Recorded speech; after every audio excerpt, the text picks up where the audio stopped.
Lunes na naman po. Ngayon ay Agis, tama? Yes! Lunes. At isang baha. At mabagyong Lunes. Mabagyo. Ito po, si Attorney Ferdy, Mr. Sex Appeal Topacio. Bumabati po sa inyo ng mabuhay po kayo. At lahat ng ugat sa inyong katawan. Kasama si... Oh. Hi everyone, Miss Juvie de Guzman. Yan. Kumusta sa inyo, Manong Jubes? Hindi ba Kami kayo po'y binaha ang loob ng bahay. Sa loob ng banak ko. Yan ang sinasabi ko. Mali ka. Ba't hindi mo inipon? Inipon ko nga. Marami nga po akong planggana. Padala mo sa Malacanang. Naipon ko naman. Para maipanligo nila ron. Pandilig daw ng halaman yun. Kaya lang basa pa rin eh. Oo, wala. Didilig yung halaman. Nalunod na yung halaman. Nalunod Patay na lahat. lahat. Oo, pambihira. Paktay na lahat, paktay.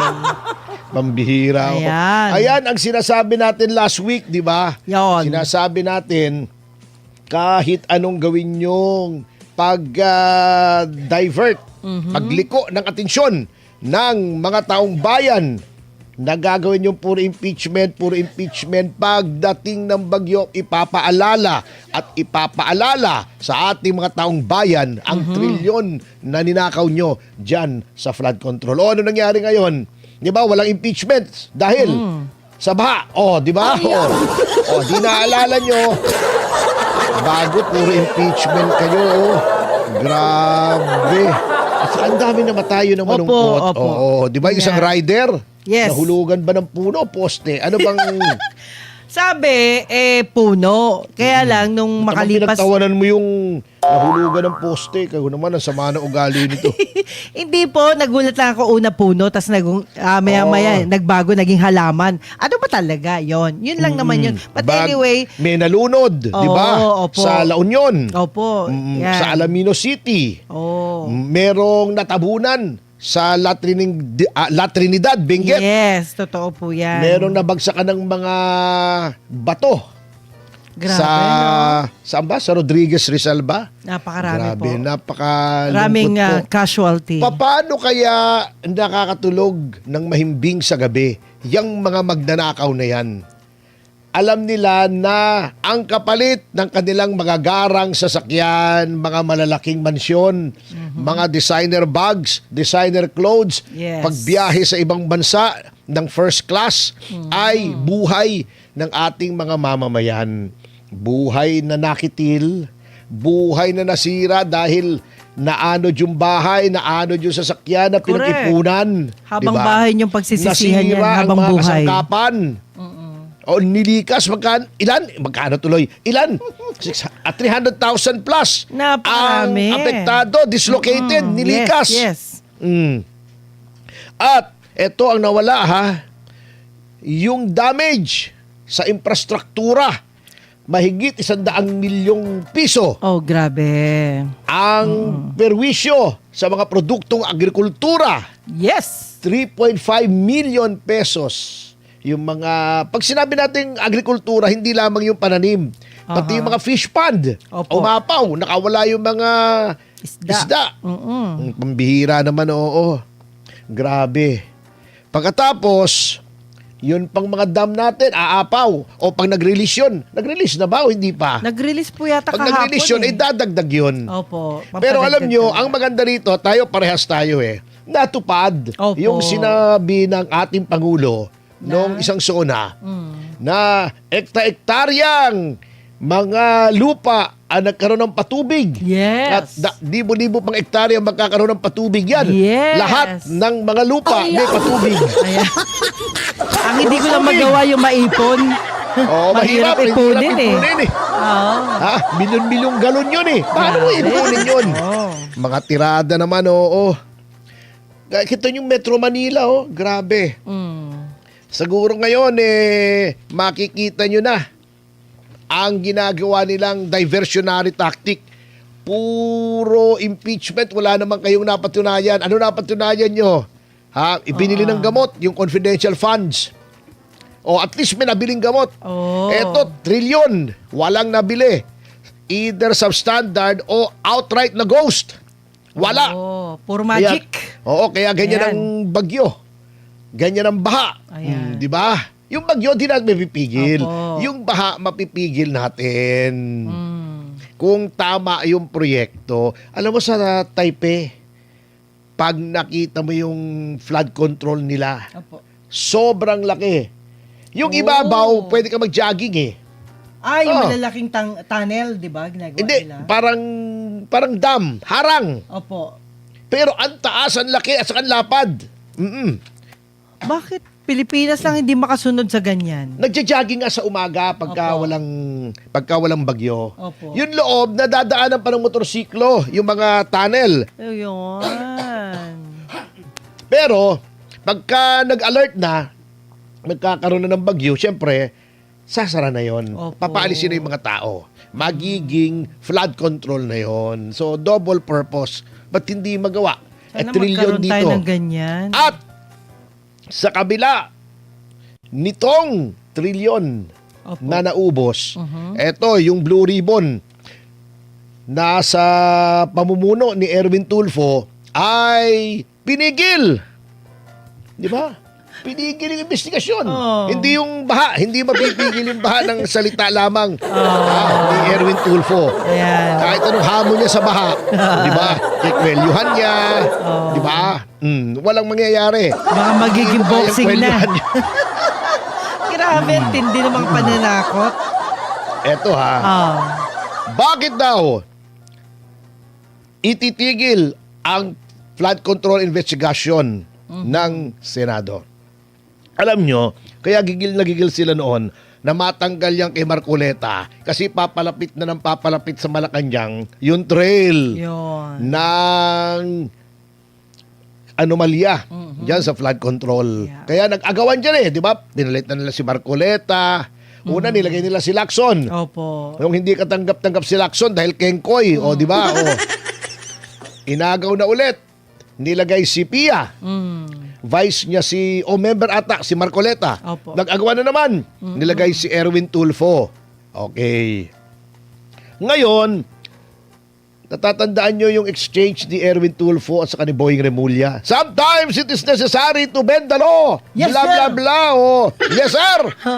Di ba? Automatic eh. Yes, sir, agad. Ngayon, anong dahilan kung bakit ayaw nang imbestigahan ng Senado ang flood control? Ito ang sinasabi nilang dahilan na iba sa tunay na dahilan. Okay. Sabi ni Erwin Tulfo, kinausap daw nila ni Sherwin Gatchalian at ng Senate General Renato Bantog si Ombudsman Boying Remulla. At sabi nila, hindi na namin iimbestigahan yung Blue Ribbon sa Senado, ikaw na lang. Kasi para hindi ma-prejudice yung investigasyon mo. Wow. Teka muna, wow! Dahil lang kaputan yan. Oo. Kasi, ang dami-dami namang investigasyon dati. Formally, yung sa Dengbaksya. Dengbaksya, Yes. yung fertilizer, Opo. habang iniimbestigahan ng Senado, iniimbestigahan din ng Ombudsman. Ay, happy 1,000 live viewers. Maraming salamat po. Thank you po. Buti napagtanto nyo na kami, laib ngayon, laib, oo. Live. Anyway, di ba ganun? Opo. Wala namang problema eh. Number 2, bakit mapiprejudice ang investigasyon ng Ombudsman? Ito naman, legislative inquiry. Independent naman yung Ombudsman. Oh. Hindi ba halatang-halatang dahilan lamang? Opo. Ito, ang tunay na dahilan. Yun ang dahilan Yes. ni Tulfo. Ah. Ito ang tunay na dahilan. Kapag inimbestigahan yung flood control sa Senado, although ang chairman ay si Erwin Tulfo, hindi ka full control dyan. Yes. Kasi pag inimbestigahan yan, kahit sinong senador, kay membro, kay hindi ng Blue Ribbon, pwedeng pumunta at magtanong. Yun ang Yun. policy. Ganun. Hindi lang siya pwedeng bumoto. Opo. Kung merong question before the committee. Oh. Pero kahit hindi ka member, pwede kang pumunta, pwede kang magtanong. Ayun. Okay. Hindi yan po ang makokontrol patakaran. Ay, nandoon si Alan Peter, nandoon si Pia, nandoon si Amy, nandoon si Robin. Nandoon yung mga oposisyon. Aha. Di ba? Hindi mo mapipigil yan. sa ombudsman, yun lang ombudsman na tuta ng Malacanang ang mag-imbestiga. Kontroladong-kontrolado mo. Pati desisyon siya rin. Siyempre, kontroladong-kontrolado at hindi mapapublicize. Pag Blue Ribbon Committee yan, matetelevise pa yan eh. Ayun. Oh, eto, secret, parang ICC. Hanggang ngayon, hindi natin alam kung ano yung findings. Hindi nirelease. Oh, yun lang naman ang dahilan dyan eh. Oh, niloloko pa tayo eh. Lilokohin nyo ang lelong yung kanot. Ang bihira naman kayo. Ayan. Pinagloloko nyo pa kami. Para ka naman kaming mga mambang. Pero ang alam nyo mga kababayan, alam mo Manong Juby ha, eto, may sasabihin ako. Pasensya na kayo kung masasaktan kayo o magagalit kayo. Kayo po ang may kasalanan niyan, mga kababayan ko. Bakit? Ba't binoto niyang senador si Erwin Tulfo? Oh. Last year, Mayo ang eleksyon. Mhm. Febrero, nag-file po kami ng complaint sa Ombudsman yung mga insertion sa General Appropriations Act ni Okay. then Speaker Martin Romualdez Aha. na sinasabi namin sangkot siya. O di ba nanonood kayo ng TV? O nakikita nyo naman sa mga pahayagan, sino bang laging kabuntot? Sinong anino ni Martin Romualdez sa mga panahong yon? Di ba Si si Erwin Erwin. Tulfo? Di ba? Alam nyo ng tao ni Martin Romualdez yan. Ibinoto nyo pa sa Senado. Very close sila, Kaya very kasalanan close. niyo yan mga kasama. Andiyan naman si Jimmy Bondoc, si Richard Mata, si JV Hinlo. Ang dami. Yan. Ang daming pwede na magbantay sa kabanang bayan. Ang binoto nyo si Erwin Tulfo. Kayo naman, kasalanan nyo yan. Ngayon, isip-isipin nyo yan ngayon. Tuwing kayo ay naglalakad sa abot bewang na baha o inaanod yung mga dumi na kung ano-anong yucky stuff sa loob ng bahay nyo. Aray O ko. naanod yung sasakyan nyo o lulubog Oh sa my flood God. waters. Opo. Isipin nyo yung ginawa nyo yan, nilagay nyo si Erwin Tulfo dyan sa Senado. At isipin nyo kung uulitin nyo pa yan. Walang sa sisihan. 2028. Pasensya na kayo ha, huwag kayong magagalit sa Walang akin. Real sisihan. talk lang. Binoto nyo yan eh. Yun Binoto lang. nyo si Bam, binoto nyo si Kiko. Unless, sasabihin natin na hindi yan elected, kundi com-elected. That's the result. Yan na. Sasabihin pa, hindi naman kami for fact-finding, for legislation kami. Bakit yung Quadcom? Bakit yung Farmally ni Gordon? Bakit yung Dingbak siya? Di ba? Tignan nyo kung anong pwedeng legislation. Opo. Hindi pwede kasi baka hindi kayo kaalyado. Ipatawag yung mga kaalyado yung congressmen na contractors. Baka ipatawag si Speaker Martin. Ayaw nyo, di ba? Kaya ayaw nyo sa Senado. Kasi may mga kakontra kayo dyan. Sa ombudsman, inyong-inyo yan. Binraso yan ang Pangulo para maging ombudsman eh. Walang Yun ang konsensya. talagang dyan. Meaning, wala silang konsensya kasi alam nilang mali pero tinatama pa rin nila. Kita nyo mga kababayan, kung gaano kabendalo yan. That's Bumaha na nga. Pinipigil pa rin yung flood control. Di ba? Nako, kayo, pag-isip-isipan niyo yan sa 2028 ha. Otherwise, wala tayong sisihan ha. Kung iboboto nyo pa uli yung mga ganyang klase, ha? Baka sa susunod na attorney, wala na tayong bundok. Baka nga Pati, kasi nga, wala na, alam ubos na nyo, lahat.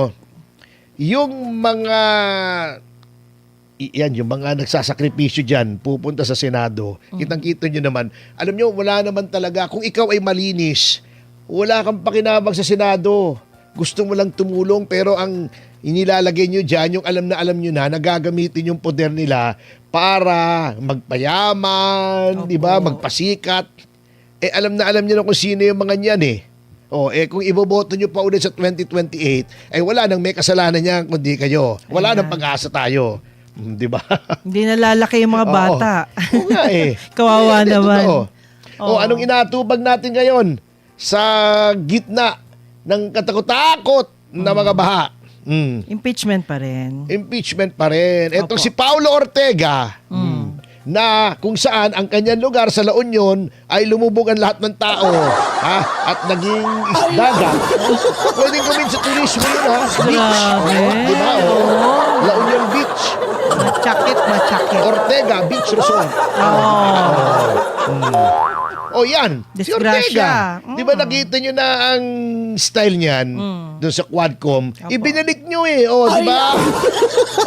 Di ba ibinalik nyo yung mga taga-La Union? Binalik nyo, binoto nyo ulit Kaya wala tayong sisihan kung lumalangoy kayo ngayon dyan sa La Union. Real talk. Alam ko magagalit kayo sa akin, pero yun talaga po Wala akong nakikitang ibang dahilan Huwag niyo sabihin walang lumaban niya kay Ortega. Baka walang kalaban nga, Tony. Sabi nitong si Ortega, ito, matatawa ka talaga Sabi niya, makakadiscovery pa daw ng mas maraming alias na nag-receive ng confidential funds. Siyempre, tayo pinaglululukin itong mga KMU na to Ay, naku. Kamoting may ulalo. Ayan. Bumili ako kamote kahapon. Ano ba? Wala namang ulalo. Wala. Maayos naman. Okay, maigi naman. Opo. Siyempre, confidential fund, di alias nga. Ayan. Pambihira. That's Alam niyo, natural. ako nagtataka ako sa style na to. Huwag mong sabihin hindi nila alam yan. Ang tagal-tagal ko nang alam sa gobyerno, ang confidential fund, yung mga informant, alias talaga. Igigiit nyo na there's something wrong with Mary Grace Piatos. Niloloko nyo taong bayan. Huwag kayong makikinig sa mga dyan, mga kasama. Huwag kayong makikinig dun sa mga magnanakaw na gustong ilihis yung atensyon dito sa impeachment. Nililinlang lang kayo yung mga yan. Talagang ang confidential fund alias. Dapat. Matagal na yan. Ang liquidation, sasabit mo yung alias. Huwag sasabihin nila, yung may pirma daw. Alias din ba yun? Siyempre may pirma. Ito totoong tao yun. Magtaka kayo kung walang pirma. Puro propaganda, puro kasinungalingan ang gusto paniwalaan natin Kayo po ba walang alias? Kayo po ba? Hindi siya. Wala po ba siyang alias? Sino? Si Ortega. Meron. Di ba? Alias Aquaman. Yan, Waterman. Waterman. Ayan na. Di ba? Waterman, ano yun Yun yung fountain pen na mamahalin Waterman. Waterman Yun ang talaga. Fountain pen na mamahalin. Ibig sabihin nga talagang alias po yan. Opo. Magkaliwanagan po tayo. Ito yung mga kasinungalingan na paulit-ulit natin na naririnig mula sa prosekusyon. Number one, masama yung alias. Confidential nga. Pag-iingat yun. Number two, pag sinabi ng auditor, unusual at kulang ang papeles, final na yon. Hindi pa po final yon. Pwede pa yung mag-MR, pwede pa yung pumunta sa komisyon, pwede pa kayong pumunta sa korte. Kasinungalingan. Ito, may isa na namang kasinungalingan.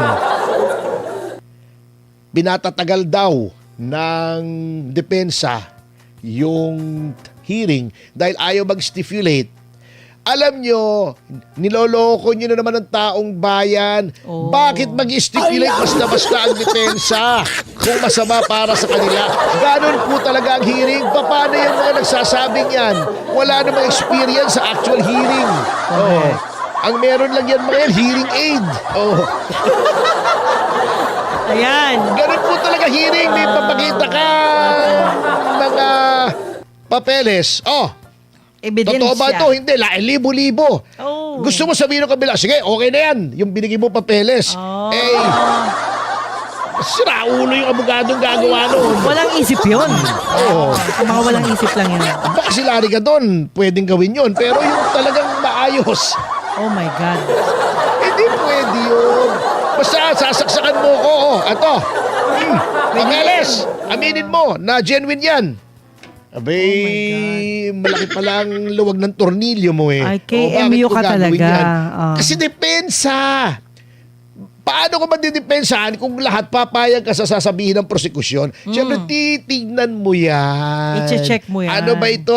O, di ba? At it takes time. It's take time. It's take time. It takes time. Hindi nila alam, wala naman trial experience. Yung chopper case ni FG, yung stipulation namin ng documents, Okay. 3 araw, umaga at hapon, sa Sandigan Bayan, sa dami. Ito, 8,000 documents. Gusto mo? 2 oras mag-stipulate? Ano ka?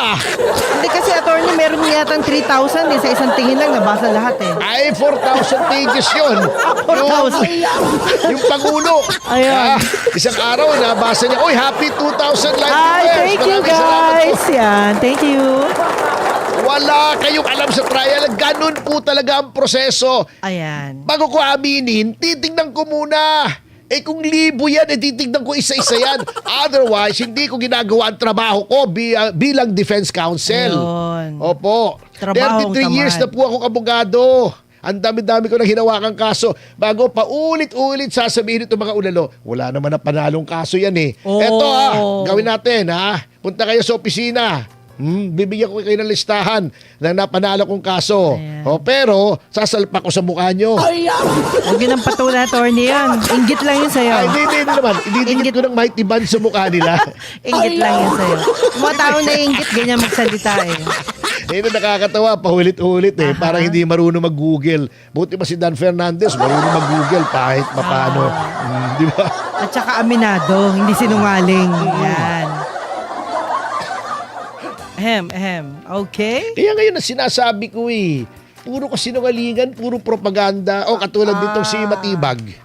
Akala mo kung ano na yung ginawa ni Representative Leandro Levises sa kanang nanay niya, si Senator Loren Legarda.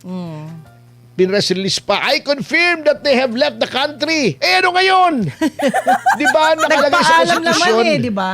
Hindi kailangang magpaalam. Wala silang yun. pakialam. Ayun. Kasi nasa konstitusyon, abogado naman si Matibag. Correct. Siyempre, bendalong wala ka na maasahan dito.